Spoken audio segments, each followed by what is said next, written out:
One NYPD officer was fired, faces up to 1 year in jail, and another cop was investigated for lying about a traffic stop with a motorist. Officer Michael Bergman lied on his police report and to a grand jury, saying victim Pedro Barbosa attempted to run him over with his car. But a video that Michael Bergman didn't know was running shows that this boy in blue was a criminal liar.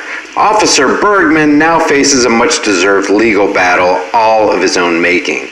In the early hours of February 1st, 2019, Barbosa parallel parked at an address in Brooklyn, hoping to visit a friend. Just after parking, two NYPD officers in an unmarked SUV pulled alongside and behind him at a 45-degree angle.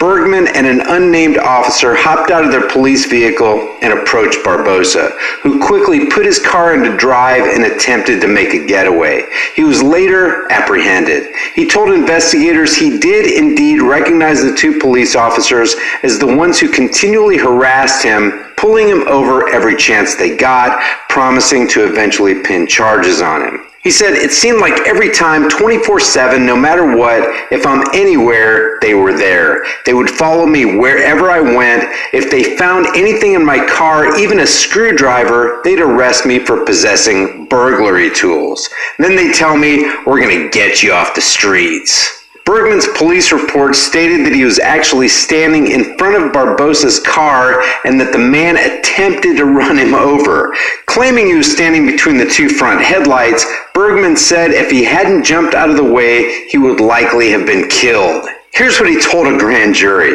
"The defendant locked eyes with me, turned the car into reverse, floored the vehicle into reverse approximately 7 feet. As I'm yelling, the defendant put it in drive, turned the vehicle toward me to the point where I was in between his headlights, and if I didn't jump out of the way, I would have been under his vehicle." Bergman went one step further, saying Barbosa actually put the car in reverse and backed up toward both officers. He told a prosecutor, quote, "a high rate of speed to the point where it left skid marks on the ground." According to the Washington Post, Bergman was not done spinning his web of deceit.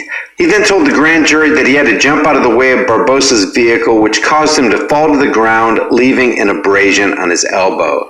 As a result of the apparent railroading, Barbosa was charged with a number of felonies, which included assault on a police officer. He spent 6 months in jail awaiting trial, only to be released after prosecutors dropped all charges against him. It turns out that the entire incident was captured on security camera footage, proving Barbosa not only didn't try to run over the officer, but proved without a doubt Bergman was lying through his teeth. Fortunately, Bergman was fired for perjury and now faces a 1-year prison sentence of his own. But Barbosa was personally damaged in the process. He lost his freedom, which is something that cannot be undone, and had to fight for his innocence. After the video emerged, the attempted assault charges were dropped and he pleaded guilty to misdemeanor petty larceny for stealing the quarters. Few would likely disagree that Officer Bergman should spend at least the same amount of time in jail as Barbosa did, but few officers ever spend a day in jail for their crimes. Everybody needs to be reminded that police officers will routinely lie during a traffic stop in order to make citizens believe that they're on their side and confess some sort of crime. Sometimes those lies carry over into actual police reports.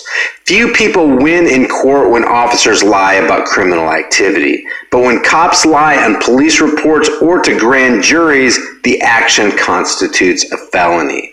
Fortunately, one bad cop is now off the streets and one innocent man has regained his freedom. But the question is, how many people are sitting behind bars right now directly because of the lies of some crooked cop? And Bergman wasn't the only crooked officer on the scene that night. The event could have been prevented had the other cop on the scene that morning immediately turned in his fellow officer for framing an innocent man. And the bad part is, we still don't know that officer's name. It's not just the cops that do wrong that are evil. It's also the other cops that let that evil happen without saying a word. Leave your thoughts about this for the world and the Google Thought Police in the comments section below, and I'll see you guys in the next heavily censored shadow ban video.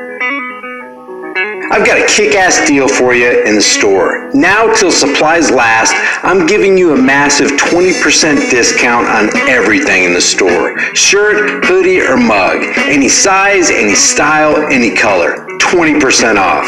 Grab a snowflake melting design and put a smile or a scowl on somebody's face this season with one of the hardest hitting designs on the planet. The link's in the description and the pinned comment, and your code is BlackFry20.